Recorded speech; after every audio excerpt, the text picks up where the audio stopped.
Assalamualaikum warahmatullahi wabarakatuh. Selamat datang kembali di Rio Haspol. PSSI baru aja menggelar ujian praktek VAR pada para wasit yang ada di Indonesia. Di sini kita ternyata baru tahu kenapa VAR ini lama sekali diterapkan di Liga 1.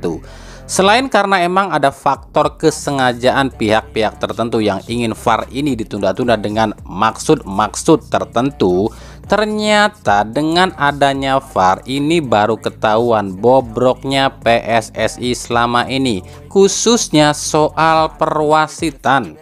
Pantes aja Jimmy Napitupulu pernah bilang SDM wasit kita ini sangat rendah. Ternyata lisensi wasit yang mereka punya itu cuma nembak, alias lisensi abal-abal, bukan lisensi C1 milik FIFA atau C1 yang diakui oleh FIFA. Ini sih gila ya, di Indonesia ini apa aja dibikin KW cuy. Sampai-sampai lisensi wasit aja dibikin KW. Aduh. Disebutkan oleh Waketum PSSI Ratu Tisa, dari 18 wasit dan 36 asisten wasit Liga 1, ternyata cuma 8 wasit aja yang lolos seleksi alias punya lisensi C1, dan 22 asisten wasit aja yang punya lisensi C1. Artinya yang 10 wasit di Liga 1 kemarin itu cuma wasit abal-abal alias nggak punya lisensi, dan 14 asisten wasit di Liga 1 kemarin adalah asisten wasit abal-abal. Tanggal 1 sampai 8 Maret 2024 FIFA akan datang ke Indonesia dan melatih sendiri para wasit untuk kursus C1. Sementara wasit-wasit yang sudah dinyatakan lolos mendapatkan lisensi wasit VAR akan di-training lagi sama FIFA. Jadi nantinya lisensi wasit itu bukan cuma C1, tapi ada lisensi wasit VAR, wasit AVAR, dan lisensi wasit Fit and Health. Nah, berikut pernyataan Ratu Tisa. Jadi batch pertama ini yang telah lolos sampai dengan stage 3 berjumlah 8 wasit VAR dan 22 asisten wasit AVAR sebutannya. Nah, sedangkan dari jumlah wasit Liga 1 yang kita punya ada 18 plus 36. Nanti rencananya di tanggal 1 sampai tanggal 8 Maret FIFA akan berkunjung ke sini. Kita memiliki agenda di PSSI adalah kursus C1 nasional yang akan dipimpin langsung oleh FIFA. Jadi bener dong apa yang pernah kami sampaikan, dan kami nggak mengada-ngada dong, karena kan kami pernah bilang kalau kursus wasit di Indonesia itu cuma formalitas, dan sebenarnya para wasit kita ini nggak pernah loh menjalankan ujian wasit, cuma diajarin dasar-dasarnya aja, nggak pernah diupdate soal peraturan wasit terbaru.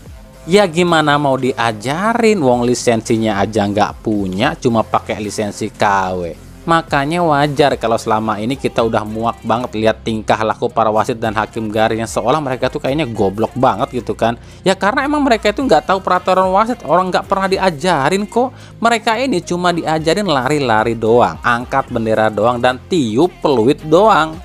Halo ketum-ketum PSSI yang dulu-dulu yang ngakunya si paling hebat dan paling bagus di PSSI, mana nih suaranya? Tuh kebuktikan sekarang.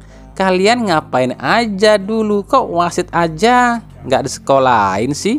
Coba ya, kalau seandainya nih VAR ini tuh nggak pernah ada dalam dunia sepak bola, sampai lebaran monyet pun nggak bakalan pernah ketahuan kalau wasit kita ini wasit bodong.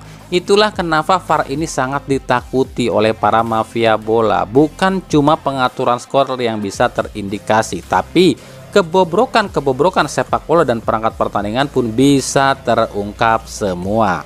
Maka dengan kenyataan wasit-wasit kita yang seperti ini, ya mau nggak mau kita akan tetap melihat di Liga 1 sampai akhir musim ini aksi-aksi konyol para wasit kita, para wasit KW kita, karena ya nggak ada VAR. Ya sampai akhir musim kayak gitu terus. Ya udahlah, terima nasib aja, karena emang ya pemasukan LIB dan PSSI belum nyampe target cuy.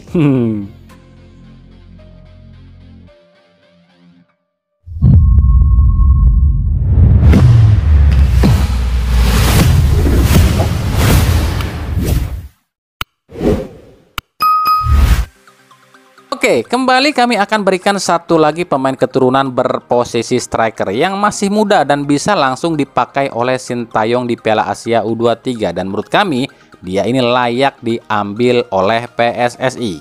Dia adalah David Jonathan, striker Bayern Munchen 2 di Jerman. Lahir di Luxembourg 26 Januari 2004 alias 20 tahun. Meskipun punya dua kewarganegaraan yakni Belanda dan Luxembourg, tapi rupanya Jonathan ini cuma membela timnas Luxembourg. Posisi aslinya adalah sayap kiri, sayap kanan, dan striker. Karir internasionalnya dimulai di Luxembourg ini di usia 19 dan U21 dan belum pernah main di ajang FIFA, ajang resmi FIFA ya. Jadi masih bisa diambil oleh Indonesia. David memiliki darah keturunan Indonesia langsung dari sang ayah. Catat ya, ayah David ini orang Indonesia, meskipun belum diketahui pastinya ya Indonesianya di mana. Tapi ada kabar jika ayah David ini orang Jawa, sementara ibunya adalah orang Belanda. Sejak junior, David ini ditempa di Jerman di klub Bayern Munchen. Nama David baru tercium media jika dia keturunan Indonesia adalah oleh Martin Demichelis yang sempat ke Indonesia di tahun 2019 silam. Kala itu Martin menyebutkan jika di Akademi Bayern Munchen ada sejumlah pemain keturunan Indonesia, salah satunya adalah David Jonathan. Musim ini David sudah mencetak 2 gol dari 14 laga bersama Bayern Munchen 2 di Liga 2 Jerman. Bertinggi tubuh 183 cm, sebagai seorang winger tentu saja keunggulan David adalah speednya yang lumayan kencang. Cuma permasalahan David untuk direkrut PSSI adalah saat ini David memiliki dua kewarganegaraan yakni Luxembourg dan Belanda, dan belum tahu apakah sudah punya paspor dua negara ini atau belum. Jika si David ini baru punya paspor Belanda, ini masih bisa nih, sebab Belanda ini memperbolehkan satu orang punya dua paspor alias dua kewarganegaraan. Nah gimana nih Pak Erik, ambil nggak tuh mumpung ada kerjasama lo dengan Jerman? Bisa kali dinego.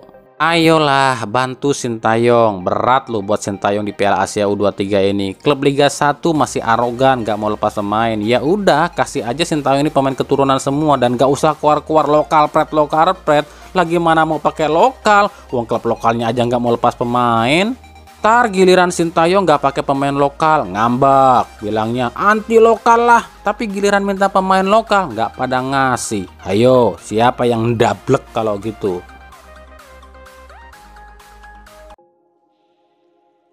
Kita beralih ke berita klub. Dari Persib Bandung, rumor David Da Silva yang akan out dari Persib di akhir musim ini semakin kencang, meskipun ini sempat beberapa kali dibantah oleh manajemen Persib. Tapi jika kita melihat realitanya, ini mungkin bisa dimengerti kenapa DDS ini ingin hengkang. Yang pertama, faktor kenyamanan dan tekanan serta hujatan dari bobotoh yang terus datang pada DDS. Yang kedua, ketidakadilan dalam mendapatkan gaji. Kita tahu di 2 musim terakhir ini DDS adalah penyumbang gol terbanyak Persib, tapi rupanya hal itu nggak juga bisa membuat harga DDS ini naik. Di Transfermarkt harga DDS masih berkutat di angka 3,48 miliar rupiah, yang artinya akan sangat sulit bagi DDS untuk bisa mendapatkan gaji yang lebih tinggi. Bahkan di daftar 10 pemain Persib dengan harga tertinggi pun nama DDS tak masuk. Nah inilah daftar 10 pemain Persib yang harga termahal, yang artinya gajinya pun akan sama berurutan. Miris ya, pemain yang paling banyak nyumbang gol tapi gajinya di bawah 10 pemain Persib lain loh. Aduh. Nah melihat situasi seperti ini, beberapa agen pun coba menawarkan opsi penyerang pada Persib. Andai DDS ini beneran hengkang dari Persib. Lalu ada siapa aja pemain yang ditawarkan agen ke Persib? Yang pertama adalah Kenneth Nwoke, Semen Padang. Di Liga 2 pemain Nigeria ini sudah cetak 13 gol. Harganya cukup murah yakni 2,61 miliar aja. Dan agennya adalah Eminence Sport Management di Afrika. Yang kedua, Matheus Silva, Nusantara United. Striker Brazil ini sudah mencetak 14 gol di Liga 2. Harganya lebih mahal sedikit dibanding Nwoke, yakni 3,4 miliar rupiah. Tapi postur tubuh Silva ini ideal, yakni 193 cm. Agen Silva adalah Antonio Teles, yakni agen yang sama dengan David da Silva. Yang ketiga adalah Gustavo Tocantins, Barito Putra. Agen Tocantins, yakni FGA yang juga agennya Ze Valente, ternyata mencoba menawarkan Tocantins ke Persib loh. Musim ini Tocantins sudah cetak 8 gol. Harganya lebih mahal daripada Onwoke dan Silva, yakni 4,78 miliar rupiah.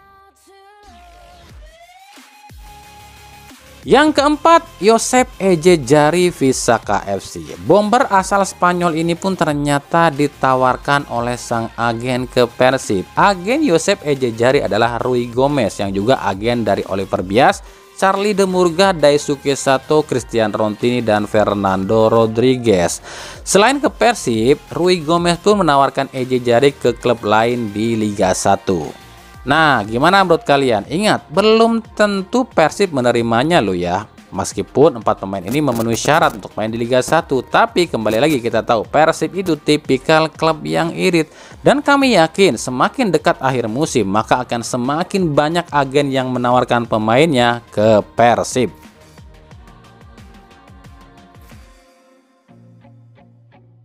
Dari Persikabo justru keluar dari Jawa Barat sampai akhir musim ini setelah terusir dari Stadion Pakansari yang direnovasi dan tak bisa memakai Stadion Patriot dan Wibawa Mukti.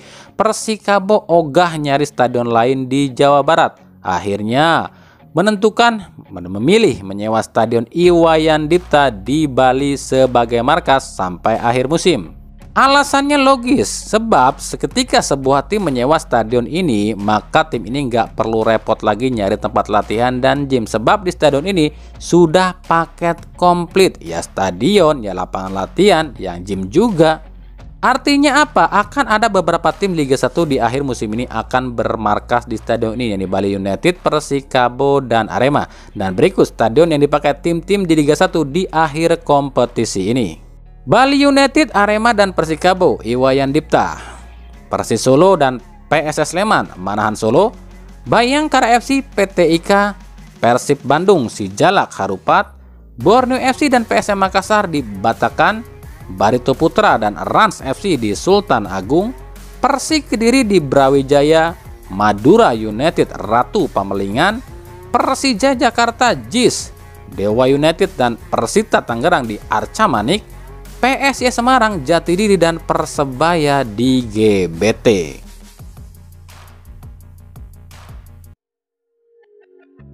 Dari Persija Jakarta, usai mendengar Thomas Doll yang kabarnya tak melepas pemainnya ke timnas U23, yakni Rizky Ridho, Raihan Hanan, Doni Tripamungkas, M. Ferrari, dan Rio Fahmi, Ketua BTN dan manajer timnas Sumarji mengatakan ini masalah klasik.